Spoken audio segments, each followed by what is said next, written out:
Hallelujah. प्रभु का दास को हम स्वागत करेंगे। प्रभु का दास, हम आपको स्वागत करते हैं। आगे का समय हम आपको देते हैं। प्रभु आपको अभिषेक के साथ हमारे बीच में इस्तेमाल करने पाए। Thank you.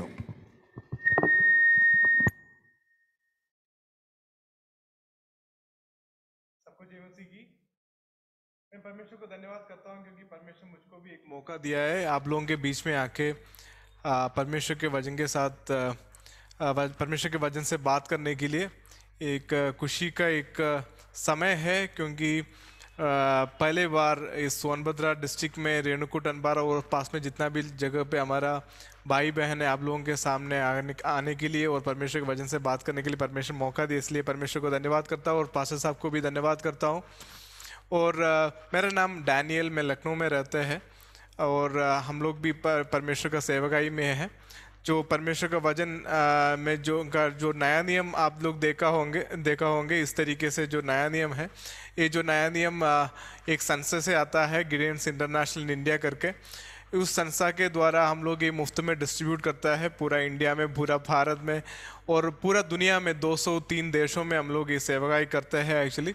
और जब हम गिडेंस के बारे में जो भी बोलते हैं, जो भी कुछ भी बोलते हैं, कोई गवाही के बिना हम कुछ भी बोल नहीं पाता है। तो आपके सम्मुख एक छोटा सा गवाही रखना चाहता हूँ। हमारे एक भाई है, बिनू करके एक भाई था जो केरल में रहते थे पहले। उन्होंने उनका जवानी के समय पे वो ये सोचते थे मुझको जल्दी पैसा कमाना है। हम में से काफ़ी लोग भी ये सोचते हैं। तो उस तरीके से ये आदमी दिल्ली में आके काफ़ी छोटे मोटे काम वगैरह किया है, पर उस काम के द्वारा इतना पैसा वगैरह नहीं मिला है। और इन्होंने सोचा कुछ जल्दी पैसा कमाने के लिए कुछ ड्रग पेडलिंग, मतलब जैसे जो नशे का जो धंधा है वो शुरू किया है। मतलब कुछ जगहों से जो ड्रग्स है वो लेके किसी और को देता है, उस तरीके से काफ़ी पैसा कमाने के लिए वो कोशिश किया। जब एक बार वो लखनऊ में आ गया तो लखनऊ पुलिस उनको अरेस्ट कर दिया और लखनऊ सेंट्रल जेल में डाल दिया। जब वहाँ पे थे, दिसंबर का समय था, क्रिसमस का टाइम था, तो हमारा लखनऊ में जितना भी जो गिडेंस का लोग है हम लोग वहाँ गया और सब कैदियों को एक नया नियम दे रहे थे, साथ ही कुछ केक्स वगैरह दे रहे थे। तो इस भाई के पास भी हम चले गया, उनके जो सेल है वहाँ पे चले गया, तो इनको भी नया नियम दिया। इन्होंने क्या किया, पहले जो सेल के कोने में ऐसे ही फेंक दिया, बोला कि हमको नहीं चाहिए। हम वो नया नियम वापस नहीं ले सकता था क्योंकि वो सेल का अंदर था। पर बाद में ये जो व्यक्ति ऐसे करते थे, ये जो बाइबल का जो नया नियम है उसका एक एक पन्नी फाड़ के उसके अंदर गांजा वगैरह रख के स्मोक करने शुरू किया, धूम्रपान करने के लिए शुरू किया है एक्चुअली। उनका जब हम उनका गवाही सुनते हैं वो ऐसे बोलते हैं, मैं मत्ती का और मरकुस, लूका उसका जो सुसमाचार है उसका पूरा पन्नी उन्होंने फाड़ के उसके अंदर गांजा रख के वो स्मोक करते थे एक्चुअली। बट जब यूहन्ना का सुसमाचार का पेज बांटने वाला था, जब वो जो 3 आयत है उसका 16 जो पद है, आप जानते हैं उस पद को, वो वहाँ पे वो देखा है, परमेश्वर उनके दिल में बात करने शुरू किया। तो इनका मन में आया है कि ऐसे कोई परमेश्वर है मुझसे इतने प्यार करने वाला। तो वो प्रार्थना करना नहीं आता था, फिर भी वो प्रार्थना करने के लिए कोशिश किया और बोला है कि इसे प्रार्थना किया, परमेश्वर मुझको एक मौका दे दीजिए ताकि इस जेल खाने के बाहर जाने के लिए तो जो आप बोले उस तरीके से मैं आगे मेरा जीवन जीऊंगा। तो परमेश्वर इस व्यक्ति को एक मौका दिया है उस जेल के बाहर जाने के लिए। और पहले वहाँ पे लखनऊ में एक बाइबल कॉलेज है, वहाँ पे जाकर ड्राइवर का काम करता था। तो वहाँ पे जो प्रिंसिपल है उनको बोला तुम्हारा बुलाहट है, परमेश्वर तुमको बुलाया है ड्राइवर का काम करने के लिए नहीं है, तुम्हारा बुलाहट परमेश्वर का सेवक बनने के लिए।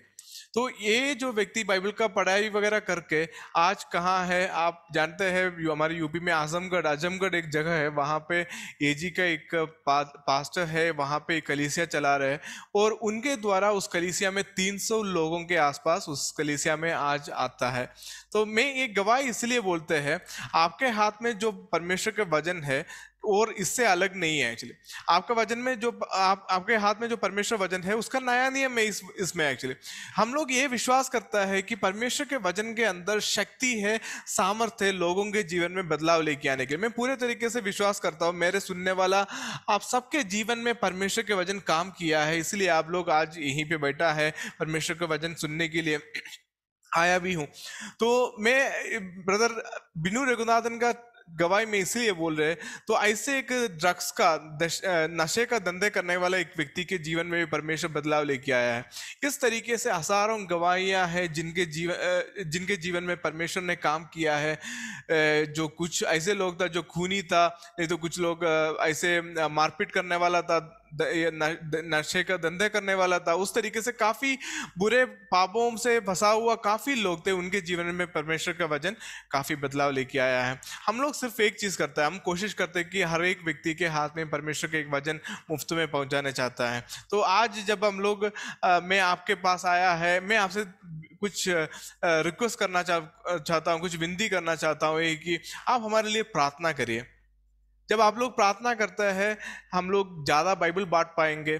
जब आप लोग प्रार्थना करते हैं, लोग वो स्वीकार करेंगे। जब आप लोग प्रार्थना करते हैं, लोग वो पढ़ने लगेंगे। और जब आप प्रार्थना करता है, परमेश्वर उसके दिल में और दिमाग में बात करता है। उस तरीके से हम लोग ये चाहता है हर एक व्यक्ति के हाथ में परमेश्वर का एक बाइबल का एक नया नियम पहुंचाने के लिए।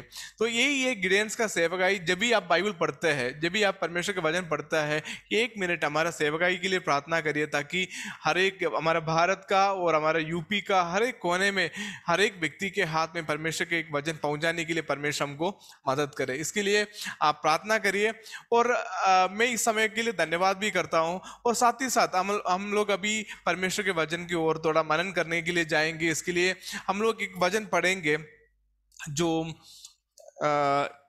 एफेसिया में जो कलीसिया है, उस कलीसिया के लिए जो प्रेरित पौलुस ने एक पत्री लिखा था, उसका जो पहला अध्याय, उसका जो 18 पद, मैं यहीं पे वो पढ़ना चाहता हूँ। वहां पे ऐसे लिखा है, मैं प्रार्थना करता हूं कि तुम्हारे मन की आंखें ज्योतिर्मय हो। तो यहाँ पे लिखा है पौलुस किसके लिए प्रार्थना कर रहे हैं? जो कलीसिया में जो लोग हैं उनके लिए प्रार्थना कर रहे हैं। प्रार्थना ये कर रहे हैं कि मैं प्रार्थना करता हूं कि तुम्हारे मन की आंखें ज्योतिर्मय हो जाए। आपसे मैं एक सवाल पूछना चाहता हूं, किसका आंखें ज्योतिर्मय होना जरूरी है? आप जानते हैं जो व्यक्ति है जिनके जो देख नहीं पाता है, मतलब एक व्यक्ति जो अंधे है, उस व्यक्ति को जरूरत है उनका आंखें ज्योतिर्मय होने के लिए। तो काफी बार हम लोग सोचते हैं, पौलुस जब एक कलीसिया के लिए पत्री लिखते हैं, एक कलीसिया में जो लोग हैं वो भी सोचते हो, उस समय सोचा होगा, अरे हम लोग कलीसिया में आने वाला है, आराधना करने वाला है, फिर भी पौलुस हमारे लिए क्यों प्रार्थना कर रहे कि मेरे आंखें ज्योतिर्मय हो जाए।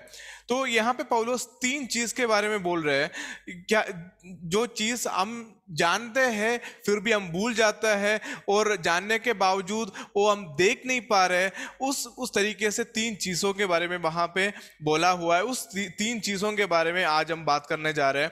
वहां पे पौलुस प्रार्थना कर रहे हैं कि मैं प्रार्थना करता हूं कि तुम्हारे आंखें ज्योतिर्मय हो जाए। हम देखेंगे ये क्या है जो 3 चीज हम काफी बार भूल जाता है। नहीं तो काफी बार जानने के बाद भी हम लोग सोचते हैं कि हमारे पास वो नहीं है उस तरीके से सोचने वाला जो 3 चीज क्या है। तो वहां पे जब हम वचन के आगे पढ़ते हैं, वहां पे लिखा है, मैं प्रार्थना करता हूं कि तुम्हारे मन की आंखें ज्योतिर्मय हो, जिससे तुम जान सको। मतलब जब हमारा मन की आंखें ज्योतिर्मय क्यों होना है? क्योंकि कुछ चीज हमको जानना है। वो 3 चीज क्या है हम देखेंगे। वहां पे उसके आगे लिखा है कि तुम जान सको कि उसकी बुलाहट की आशा क्या है। एक्चुअली तो पहले जो चीज यहाँ पे लिखा है, हमारे लिए एक बुलाहट, परमेश्वर का एक बुलाहट की आशा होता है। आप में से कितना लोग विश्वास करता है कि आप सबके लिए परमेश्वर का एक बुलाहट होता है? तो यहाँ पे किस चीज के लिए परमेश्वर आपको बुला रहे हैं? काफी चीजों के लिए परमेश्वर आपको बुला रहे होगा। मतलब परमेश्वर आपको अपने बच्चे बनने के लिए बुलाया है। इनकेस आपके जीवन में कोई बीमारियां हैं, उस बीमारी से चंगाई देने के लिए परमेश्वर बुलाया है। कोई आपके जीवन में कोई श्राप है, उससे छुटकारा देने के लिए परमेश्वर ने बुलाया है। और आपके जीवन में जो भी परेशानियां हैं, उस परेशानी से भी बचाने के लिए भी परमेश्वर आपको बुलाया है। बट हमारा बुलाहट है वहीं पे खत्म नहीं होता है। काफी बार हमारा बुलाहट वहीं पे खत्म होता है, क्योंकि हम सोचते हैं मैंने प्रार्थना किया, परमेश्वर मुझको चंगाई दिया, इसलिए मैं कलीसिया में आ रहा है। और हम लोग सोचते हैं मेरे मेरे जीवन श्रापित था, हमारे जीवन में काफी श्राप था, बट परमेश्वर से हम लोग प्रार्थना विनती किया है, परमेश्वर मुझको श्राप से छुटकारा दिया है, वहां से हमारा बुलाहट खत्म होता है? नहीं है, हमारा बुलाहट और आगे जाता है। आपका बुलाहट ये भी होता है कि जिस तरीके से आपके जीवन में परमेश्वर ने काम किया है, उस तरीके से काफी लोग बाहर है जिनके जीवन में परमेश्वर अभी भी काम कर सकता है। आज आप कलीसिया में आ रहे हैं, इसके मतलब आपका बुलाहट वहां पे कदम नहीं हुआ है। आपका बुलाहट ये कि जिस तरीके से परमेश्वर आपके जीवन में काम किया है कलीसिया में आने के द्वारा, आपको और लोगों को कलीसिया में लेके आना है। आप में से कितना लोग विश्वास करता है ये आपका बुलाहट है? आपको चंगाई मिला जब परमेश्वर में आप भरोसा रखा है, वो आपका बुलाहट था, पर आपका एक और बुलाहट है कि और लोगों को परमेश्वर के पास लेके आने के लिए, कलीसिया में लेके आने के लिए, प्रार्थना में लेके आने के लिए, ये आपका बुलाहट है। तो पहले जो बुलाहट में कह रहे थे, आपके जीवन में कोई श्राप है, आपके जीवन में कोई रोग है, आपके जीवन में जो भी समस्या है, और आपके बच्चे, आपके परमेश्वर के बच्चे बनने के लिए भी परमेश्वर आपको बुलाया है।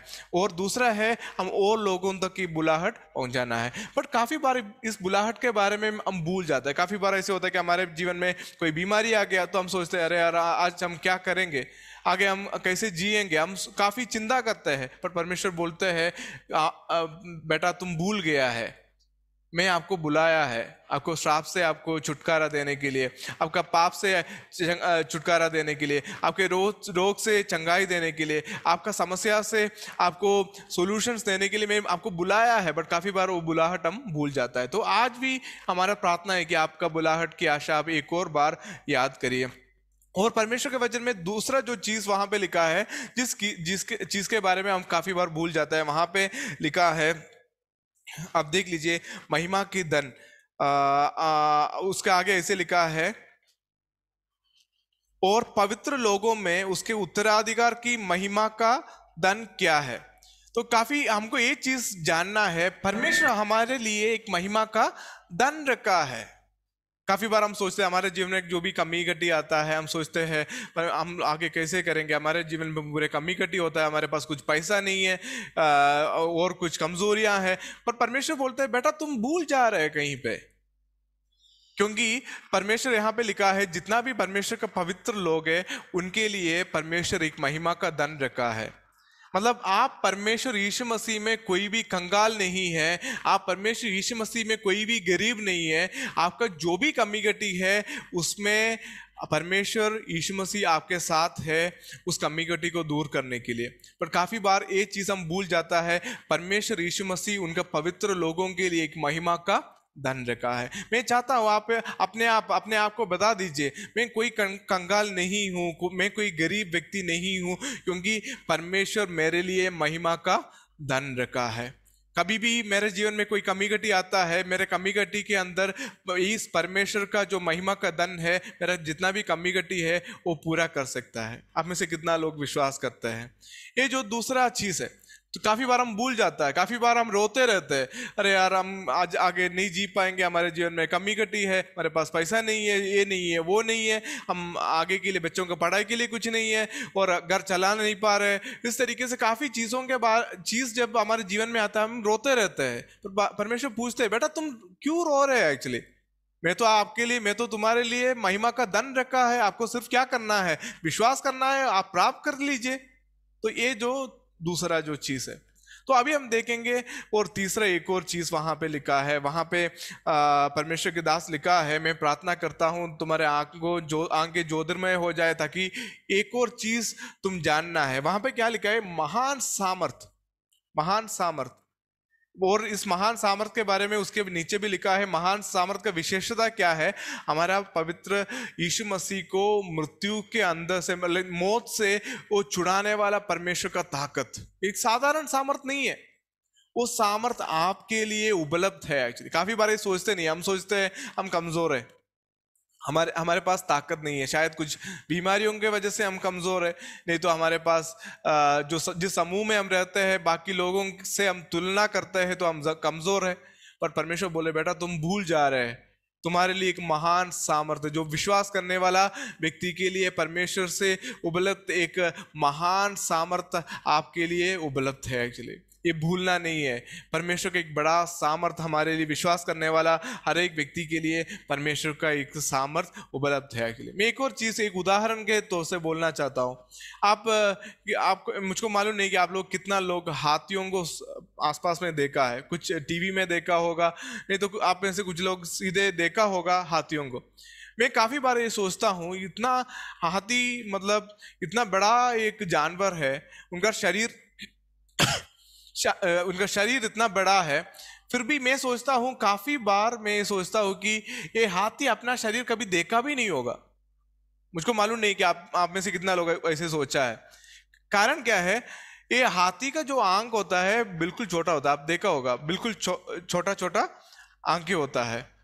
और उसका ये जो आंख के सामने इतना बड़ा सा कान भी होता है।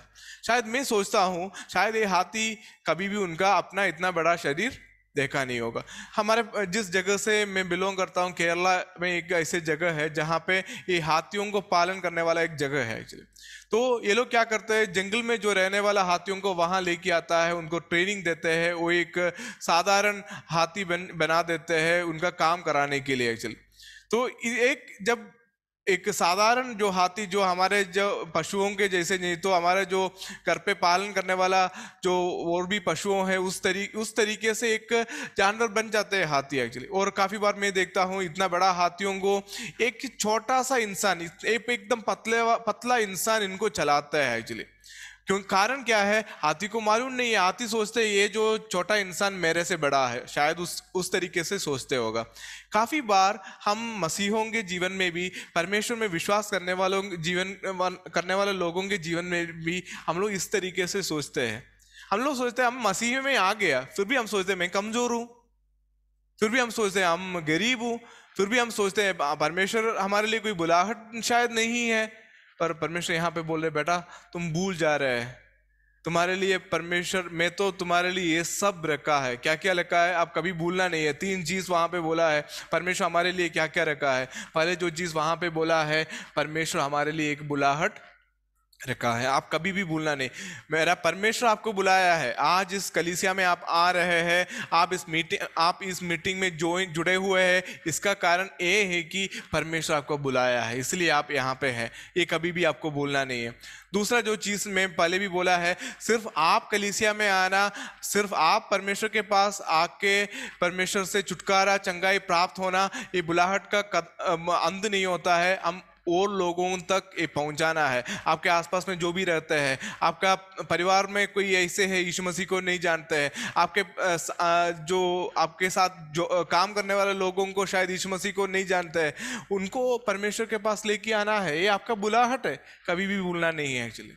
दूसरा जो चीज़ है, हम काफ़ी बार सोचते हैं हमारे पास कुछ नहीं है, हमारे पास हमारे पास हर समय कमी घटी होते रहते हैं। पर आप ये विश्वास कर लीजिए कि जो परमेश्वर का जो पवित्र व्यक्ति है, आप तो परमेश्वर आपके लिए परमेश्वर का महिमा का धन रखा है। परमेश्वर में आप में से कोई भी व्यक्ति कंगाल नहीं है। परमेश्वर में आप में ऐसे कोई भी व्यक्ति गरीब नहीं है। परमेश्वर में आप सब अमीर है एक्चुअली। आपके पास जो भी जरूरत है वो सब पूरे करने के लिए परमेश्वर हमारे साथ है। जो तीसरा जो चीज एक और बार मैं बोलना चाहता हूँ, जो परमेश्वर का जो महान सामर्थ्य, हम काफी बार भूल जाता है। उस हाथी के जैसे ही है काफी हमारा विश्वासी लोग, हम भूल जाता है कौन हमारे साथ है। जब काफी बार जब हम सोचते हैं हम कमजोर हूं बीमारियों के वजह से, नहीं तो जो भी हमारा परिस्थिति है, परिस्थिति के वजह से हम कमजोर हो, नहीं है, आप कमजोर नहीं है। आप परमेश्वर में विश्वास करते हैं, उसका मतलब है कि आपके लिए परमेश्वर के सामर्थ उपलब्ध है, आपके लिए परमेश्वर के सामर्थ अवेलेबल है। कभी भी जो भी समय हो, आप कहीं पे भी हो, परमेश्वर का सामर्थ आपके लिए जरूर मिल जाएगा। सिर्फ आपको क्या करना है? विश्वास करना है। और ये 3 चीज कभी भी आपके जीवन में भूलना नहीं है। ये तीनों चीज परमेश्वर आपके लिए रखा हुआ है। आपको सिर्फ क्या करना है? विश्वास करना है और लेना है। एक और उदाहरण मैं बोलना चाहता हूँ। आप जानते हैं हमारा जो सरकार है, सरकार के द्वारा काफ़ी चीज़ हमारे लिए बनाया हुआ है। मतलब कुछ लोगों उनके लिए घर नहीं है, घर बनाने के लिए कुछ फंड देने के लिए सरकार के पास कुछ प्लान्स है, कुछ स्कीम्स है एक्चुअली। पर काफ़ी बार हम है ना इसके बारे में जानते नहीं है। जब हम जानते नहीं है इसके लिए अप्लाई नहीं करते हैं, इसके लिए हम पूछते भी नहीं है एक्चुअली। पर जब जानते हैं, हम पूछते हैं, वो हमको मिल जाते हैं एक्चुअली। तो इसी तरीके से हमारा इस परमेश्वर के वचन के अंदर हमारे लिए काफ़ी वायदा है। परमेश्वर ने काफ़ी प्रोमिस किया है, काफ़ी वायदा किया है, काफ़ी चीज़ हमारे लिए रखा है। बट काफ़ी बार हम क्या करते हैं, ये भूल जाता है। नहीं तो हम बिना पढ़ते नहीं है, नहीं तो हम सुनते नहीं है, सुनने के बाद भी हम भूल जाता है, इसलिए हम मांगते नहीं है। परमेश्वर के वचन में क्या लिखा है, मांगोगे तो तुम्हें मिल जाएगा। हम जब तक हम जानते नहीं है तो कैसे मांगेंगे एक्चुअली? जब तक आप जानते नहीं है आपके लिए किस तरीके से सामर्थ परमेश्वर रखा है, जब तक आप जानते नहीं है कि परमेश्वर आपके लिए किस तरीका का महिमा का धन रखा है, आप जानते नहीं है, तो आप कैसे मांगोगे? आपको मांगना है एक्चुअली। पहले आपको जानना है और दूसरा चीज आपको मांगना है। ये मांगने वाला चीज एक बुरा चीज नहीं है। परमेश्वर बोला है आपको मांगना है, जब तक मिलेगा तब तक आपको मांगना है। मैं आपसे भी आज यही पूछना चाहता हूं, आपके जीवन में आप आज क्या चल रहे हैं? आप सोचते हैं परमेश्वर आपको बुलाया नहीं है? जरूर परमेश्वर आपको बुलाया है एक्चुअली। आप सोचते हैं मेरे पास कुछ नहीं है, हम आगे जी नहीं पाएंगे, हमारे पास कुछ नहीं, इतना कर्ज है, हमारे पास पैसा नहीं है, उस तरीके से आप सोचते हैं? नहीं है, परमेश्वर आपके लिए महिमा का धन रखा है। सिर्फ आपको परमेश्वर से मांगना है। पहले जानना है और दूसरा आपको मांगना है एक्चुअली। तीसरा जो चीज है, आप अभी भी सोच रहे हैं आप कमजोर है। जब आप हमारा लोगों के हर एक इंसान के जीवन में एक समस्या है। समस्या क्या है मालूम है? हम लोग काफी लोगों से हमारा तुलना करते हैं। आप सोच लीजिए आजकल का जमाने में हम क्या करते हैं, हमारे पड़ोस में जो रहते हैं उनसे हम तुलना करते हैं कि उनके घर कैसे है और उनका घर हमारे घर से बड़ा है, और नहीं तो उनका जो गाड़ी हमारे गाड़ी से बड़ा है, उनके बच्चे मेरे बच्चे से ज्यादा पढ़ाई किया हुआ है। उस तरीके से काफी तुलना करता है। उसके बाद काफी लोग निराश भी मतलब उनके जीवन में निराश में भी चले जाते हैं। पर परमेश्वर बोल रहे हैं आप क्यों ऐसे कर रहे हो? मैं तुम्हारे लिए सब लिखा है, तो क्यों निराश हो रहे हैं? मतलब निराशा आपके जीवन में क्यों आने के लिए आप दे रहे हैं? एक्चुअली नहीं देना है। परमेश्वर आपके साथ है। आपका जो भी जरूरत है उसमें मदद करने के लिए परमेश्वर आपके साथ है। आपके जीवन में जो भी समस्या है उसमें मदद करने के लिए और आपका कमी घटी को दूरी करने के लिए परमेश्वर आपके साथ है। आप सिर्फ इसमें परमेश्वर में विश्वास करना है। मैं एक और चीज इसके साथ बोलना चाहता हूँ मत्ती के सुसमाचार से।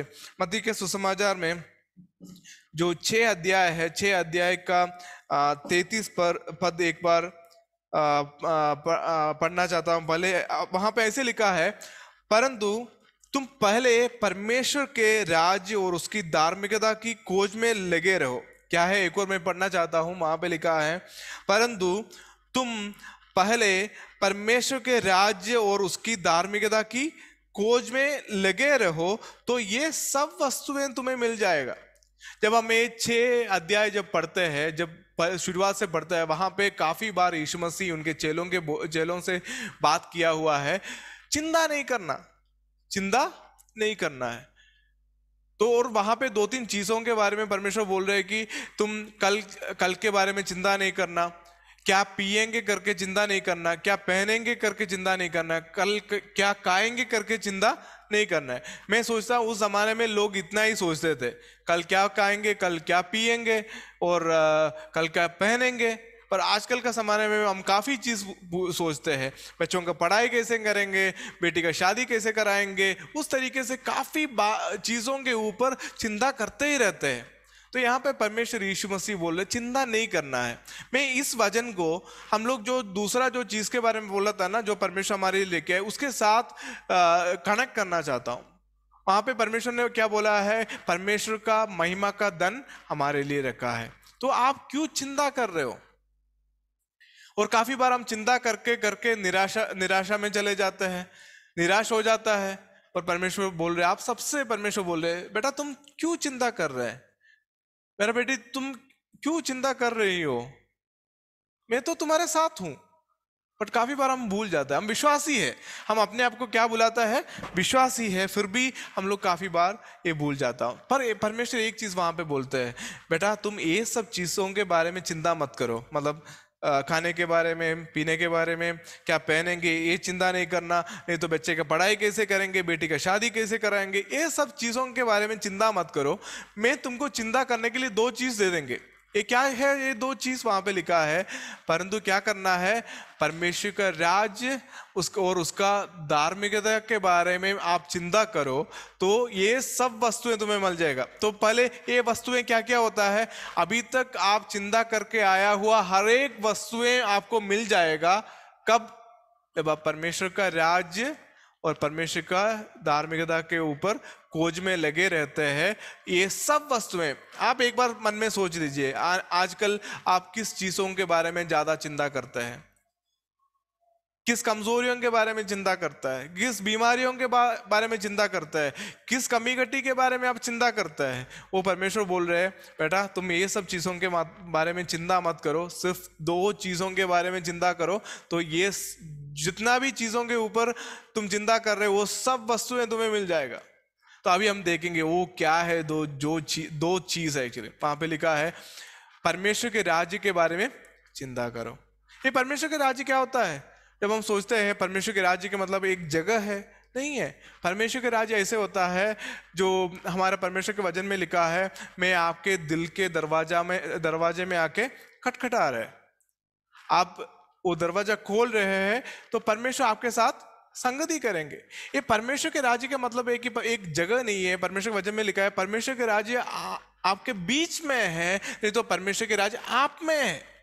जब आप परमेश्वर को अपने जीवन में बुलाते हैं, आपके जीवन में निमंत्रण करता है, आपने जीवन के आपके दिल में बुलाता है, उसी समय से आपके अंदर इस परमेश्वर के राज्य का शुरुआत होता है। तो मैं ऐसे बोलता हूं, ये परमेश्वर के राज्य का जो मतलब ऐसे होता है, जब आप बोल सकता है परमेश्वर मेरा है और मैं परमेश्वर का है, उस तरीके के एक रिश्ता आप और आपका परमेश्वर के बीच में हो रहे हैं, तो वो परमेश्वर के राज्य का शुरुआत हो गया। आप में से कितना लोग बोल सकते हैं? हम गाना गाता है, सब कुछ है, फिर भी आप बोल सकते हैं कि परमेश्वर यीशु मसीह मेरा है। जैसे मुझको सुनने वाला कोई भी छोटे जो बच्चे हैं, नहीं तो बड़े व्यक्ति है, वो बोलते हैं ये मेरा बेटा है। बेटा बोलता है ये मेरा पप्पा है, ये मेरा मम्मी है। इस तरीके से आप यीशु मसीह के बारे में बोल सकते हैं, यीशु मसीह मेरा है और मैं यीशु मसीह का है। उस तरीके के एक रिश्ता आप और आपका परमेश्वर यीशु मसीह के साथ है, तो परमेश्वर के राज्य का शुरुआत आपके जीवन में हुआ है।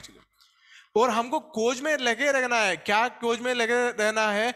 इस परमेश्वर और मेरा बीच में जो रिश्ता है, इसको हम आगे बढ़ा के लेके जा सकता है। मतलब आगे कैसे लेके जा सकता है, इसके लिए हमको खोज में लगे रहना है। एक और चीज, परमेश्वर के राज्य और धार्मिकता। जब एक धर्म के बात आता है, धार्मिकता के बात आता है, हम सोचते हैं अरे हर एक धर्म बोलते हैं ये नहीं करना है, वो नहीं करना है, शायद यही है जो धार्मिकता। जब हम लोग कुछ धर्म जो बोलते हैं ये करना है, इनकेस हम लोग वो कर रहे हैं तो हम एक धार्मिक व्यक्ति है। इनकेस धर्म कह रहे हैं कि वो नहीं करना है, हम नहीं कर रहे हैं, वो करने के लिए बोल रहे कुछ, वो कम कर रहे हैं, तो हम एक धार्मिक व्यक्ति है, नहीं है। मैं ये सोचता हूं, हम जब परमेश्वर की इच्छा जब करते हैं वो हमारा धार्मिकता है। ये नहीं है कि हमारे पास एक बड़ा सा लिस्ट मिल गया, एक पेपर में लिख के मिल गया कि आपको ये करना है, ये नहीं करना है। ये हमारा धार्मिकता नहीं है। जब हमारा परमेश्वर यीशु मसीह के बारे में हम समझते हैं, उनकी इच्छाओं को जानते हैं, वो हमारा धार्मिकता है एक्चुअली। तो हम लोग काफी बार हमारा पास्टर लोग आपसे बोलते हैं आपको परमेश्वर के वचन पढ़ना है, परमेश्वर के वचन से सुनना है। क्यों बोल रहे हैं? कारण है कि आपको परमेश्वर का इच्छा जानना है, जानने के बाद ही वो कर पाते हैं। कर रहे तो हम लोग परमेश्वर को प्रसन्न करते हैं। तो आज मैं दो चीजों के बारे में आपके पास रखा है, एक परमेश्वर का राज्य और परमेश्वर का धार्मिकता। परमेश्वर के राज्य का मतलब क्या है? मैं और परमेश्वर के बीच में जो रिश्ता आज कैसे चल रहा है, आपका और आपका परमेश्वर के बीच में जो रिश्ता कैसे चल रहा है। आप बोल सकते हैं यीशु मसीह के मेरा है, आप बोल सकते हैं कि मैं यीशु मसीह का है। आप एक बार आपके मन में इसके बारे में सोच लीजिए। दूसरा है धार्मिकता। धार्मिकता का मतलब है कि मैं मेरा परमेश्वर को इच्छा करना चाहता हूँ। वो परमेश्वर का इच्छा जो है वो मेरे लिए धार्मिकता है। उसके लिए एक छोटा सा उदाहरण बोल के मैं इस वजन से बात करना खत्म करना चाहता हूँ। मैं काफ़ी बार एक उदाहरण देता हूँ। मैं पूरा यूपी में घूमते रहते हैं, मतलब ट्रैवल करते रहे, सफ़र करते रहते हैं। मैं सोचता हूँ गोरखपुर से एक लड़की को सहारनपुर जो बिल्कुल यूपी के एकदम एक साइड में है वहाँ पे शादी करके भेज दिया है। मैं सोचता हूँ ये दोनों का जो पति का जो पत्नी का जो शादी के पहले अलग अलग तरीके से उनको घर पे बढ़ा के लेके आया है। उनका खाना बनाने का तरीका अलग है, चाय बनाने का तरीका अलग है, सब कुछ अलग है। पर जब शादी हो जाता है शायद ये लड़की घर पे चीनी में कम चाय में कम चीनी डालते होंगे, पर शायद पति को पसंद है क्या है, चीनी में ज्यादा चीनी डालना। जब वो इस नया घर में आ जाता है कुछ समय के बाद ये भी क्या करते हैं, चाय में ज्यादा चीनी डालना। और शायद उनकी घर पे शायद मतलब ज्यादा तीखे वाला खाना नहीं बनाता है, बट यहाँ पे इनको ज्यादा मिर्चा पसंद है। शायद मिर्चा वो पहले कम लेते थे, बट शादी के बाद इन्होंने क्या करते हैं, जब सब्जी बनाते हैं थोड़ा एक्स्ट्रा मिर्चा डाल देते। कारण क्या है? प्यार के वजह से है। शायद पति को शायद कुछ सब्जी पसंद नहीं है, पर फिर भी वो लेके आता है, शायद क्योंकि बीवी को पसंद है। एक्चुअली कारण क्या है? प्यार है। हम लोगों को धार्मिकता भी ऐसे होना चाहिए। हम लोग क्यों परमेश्वर का वचन पढ़ रहे हैं? क्योंकि मैं परमेश्वर यीशु मसीह को प्यार करते हैं। हम लोग क्यों परमेश्वर का वचन सुनने के लिए कलीसिया में जाते हैं? क्योंकि हम परमेश्वर यीशु मसीह को प्यार करते हैं। आप में से कितना लोग ये कर सकता है? ये आपका धार्मिकता है। मैं झूठ नहीं बोलता है, कारण क्या है? मैं परमेश्वर यीशु मसीह को प्यार करते हैं। मैं चोरी नहीं करता है, कारण क्या है? मेरा परमेश्वर यीशु मसीह को प्यार करते हैं। मैं इस तरीके से कोई भी गलत काम नहीं करते हैं, कारण मैं परमेश्वर यीशु मसीह को प्यार करते हैं। ये आपका धार्मिकता है। तो आप में से कितना लोग ये करेंगे कि परमेश्वर के राज्य और परमेश्वर के धार्मिकता के ऊपर खोज में लगे रहेंगे, ताकि परमेश्वर यहाँ पे बोला है जब ये 3 चीजों के ऊपर जब आप खोज में लगे रहते हैं और ये 3 चीजों के बारे में आप चिंता करते हैं, बाकी जितना भी चीजों के ऊपर आप आजकल चिंता करके आया हुआ है वो सब वस्तुएं तुम्हें मिल जाएगा।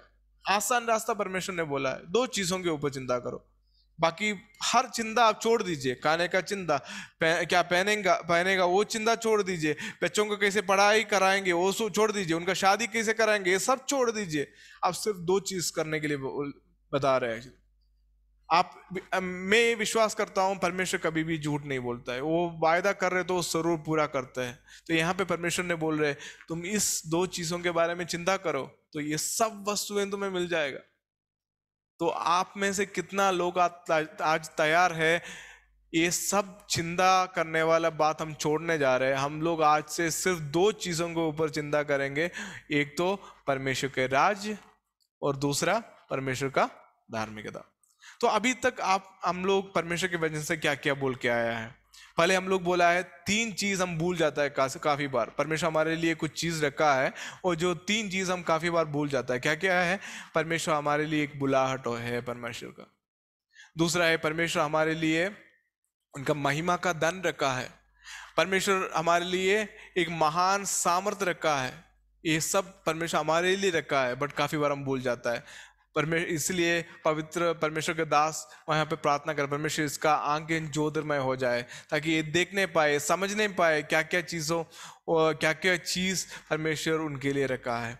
और लास्ट में हम लोग पढ़ लिया मत्ती का सुसमाचार 6:33 में हम लोग पढ़ लिया है। हमको 2 चीज़ों के ऊपर चिंता करना है। क्या है? परमेश्वर के राज्य का चिंता में लगे रहना है, परमेश्वर के धार्मिकता के ऊपर चिंता करके लगे रहना है। तो ये सब वस्तुएं आपको मिल जाएगा। लास्ट में मैं ये पूछना चाहता हूं, आज आपके जीवन में किस चीज का कमी है? शांति का कमी है, रोगों से चंगाई का कमी है, श्राप से छुटकारा का कमी है, पाप से छुटकारे से कमी है? क्या है आज का दिन में आपको जो परेशान करने वाला चीज क्या है? परमेश्वर बोल रहे हमारे पास आपका जो भी समस्या है उन सब के लिए परमेश्वर का महान सामर्थ्य उपलब्ध है। मैं विश्वास करता हूँ आज के इस वचन के द्वारा आप आशीषित हो गया, क्योंकि आप इस वचन को कभी नहीं भूलना, ये 3 चीज कभी नहीं भूलना, जो 2 चीज जो हमको लगे रहना है उसके लिए कभी भी आप भूल नहीं जाना है, परमेश्वर के राज्य और उनका धार्मिकता।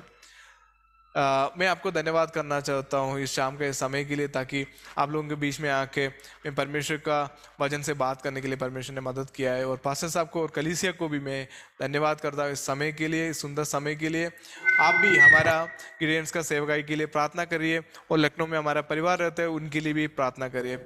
थैंक यू सो मच, धन्यवाद। थैंक यू पास्टर जी अनुग्रहित वचन के लिए। प्रभु आपको आशीष दे। सर्वशक्तिमान पिता परमेश्वर, हम आपको धन्यवाद करते प्रिय दानियल पास्टर जी के लिए, आपने आपकी सेवकाई में बुलाया गया पिताजी, आपकी महिमा के लिए जो करते काम उसमें और बढ़ोतरी करे पिताजी, देश विदेश में हर जगह आपकी महिमा को करने पाए पिताजी। पिता पुत्र और पवित्रात्मा के नाम पर हम कलीसिया मिलकर उनको आशीष देते हैं, यीशु मसीह के पवित्र नाम में, आमीन।